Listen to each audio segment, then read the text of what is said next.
Now let's move on to another exercise, and in this exercise we are going to remove all of the brackets and braces. So for example, if we have a square brackets, a curly braces and parentheses in a string, we're going to remove them and return a a string that is empty from all of these brackets, parentheses and braces. And to do that, let's just delete these and ask the user to enter a string.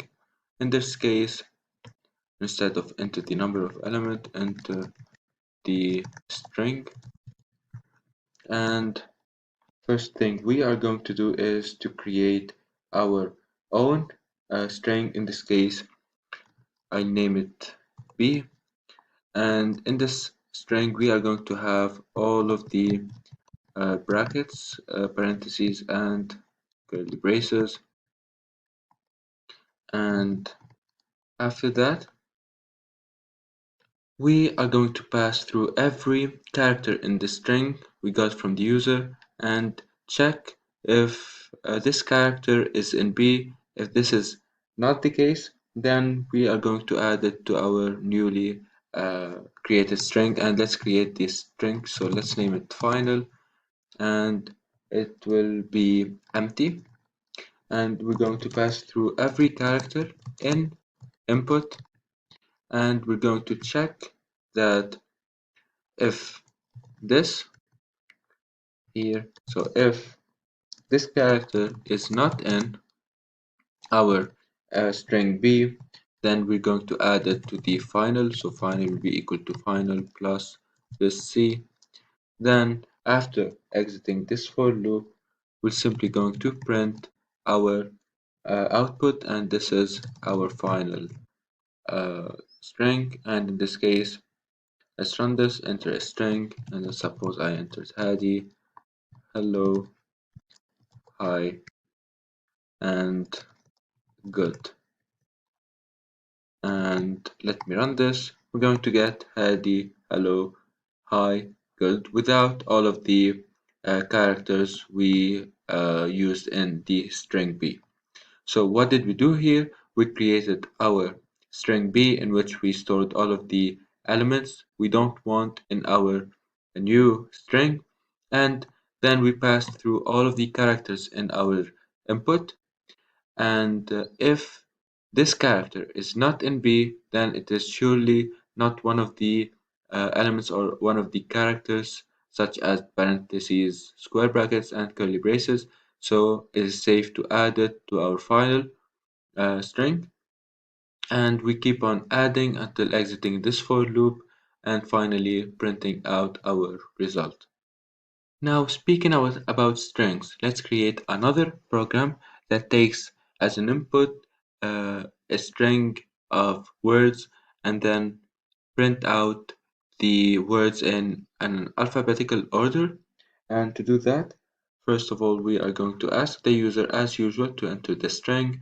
Then let me delete these. And we are going to store every word of the string in a list. And to do that, we'll simply use the words. This is our new list. And inside this list, we are going to use the split method on the input we just got from the user. And as we said before, this split method lets me print words, and you can see it for yourselves if you don't remember it. And let's run this. Let's suppose I add two words, Hadi, hi. This is going to split these words using the white space here and store them in a list. And the elements of this list are strings, and in each string we have exactly one word. Now, after storing these words in a list, let us just go back to our code. So since we have a list of words, we can simply use the sort method that we have within the list. So we'll simply use words.sort and then print out the sorted words. So print out words. And if I run this and let me enter hi, ABC, hello, how are you, Hadi Yunus. In this case, if I type, if I pressed enter, I'm going to get ABC as the first element, second, Hadi, hello, hi, how you, Yunus. And this is our list. Now, what do we do if we want to get them back in a string? And as you remember, we can use the join method, and this will simply give us our list back, our string back. So we need to create the delimiter, and in this case, let me create it as an empty space, and the delimiter will be equal to just some white space, and then we are going to use the delimiter dot join, and we're going to store the words. Then we'll simply print out our emp, a string. If I run this, let me just copy this and paste it back here. And we're going to get ABCR, Hadi, hello, hi, how you, Yunus. And in this case, we just converted all of the elements and put them in a list, then sort this list, and finally put them back in our string that is called emp, and then print it out. So this is our result, and this is our string, and of course this is our list called words. And as you can see here, it is denoted by the square brackets. And this is it basically for this exercise. Let's move on to another one. And in this last example of this video, we're going to create a simple calculator by using the functions. So first of all, in this uh, class or in this program, we are going to create our own functions, and we'll simply focus on the four basic functions. They are addition, subtraction, multiplication, and division. So let me go ahead and create the first function, that is the add, and it will be taking two parameters, x and y, and add them together. So it will simply return x plus y. And the second function will be the subtraction, and let me name it subtract. It will also take two parameters and return x minus y. And then the third function will be multiplication, so multiply x by y, and we'll simply return x times y. Finally, our last function is the division, so divide x by y, and we'll simply return x divided by y. So these are our four functions. And let's start with asking the user to choose between four operations, and these are the four operations. So let me just ask him to choose between the operations, and of course I am going to print one, that is addition, then two and subtraction, then three, and 3 is multiplication, and finally 4, and it is division.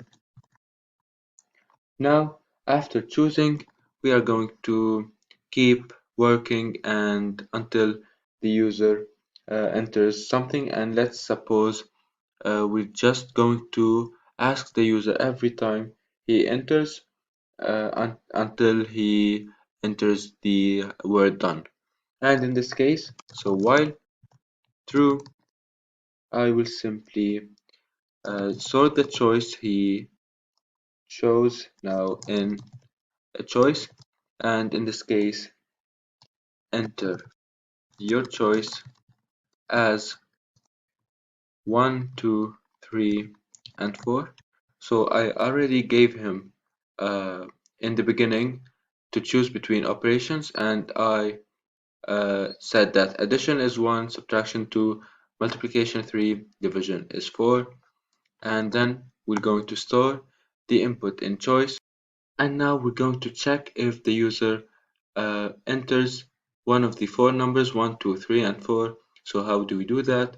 We'll simply check if choice is in this tuple. So we have 1, 2, 3, and 4. And if this is the case, we're going to ask the user to enter two numbers, and in this case, they will be num1, and let me store it in a float. So input and enter first number, then num2, same thing, float, input, enter second number. So now that we have our numbers, we're going to check if our choice is equal to 1, we'll perform the addition. So if choice is equal to 1, we are going to print the addition of using the function add num1 with num2, and if this is not the case, so else if choice equal to 2, then we're going to subtract, so print subtract num1 and num2. Then if this also is not the case, then we're going to check if choice is equal to 3 and perform the multiplication. So multiply num1 by num2, and then finally, if this is also not the case, then choice will be equal to 4, and we're going to to divide, so print divide num1 by num2, and of course after finishing from this we can break.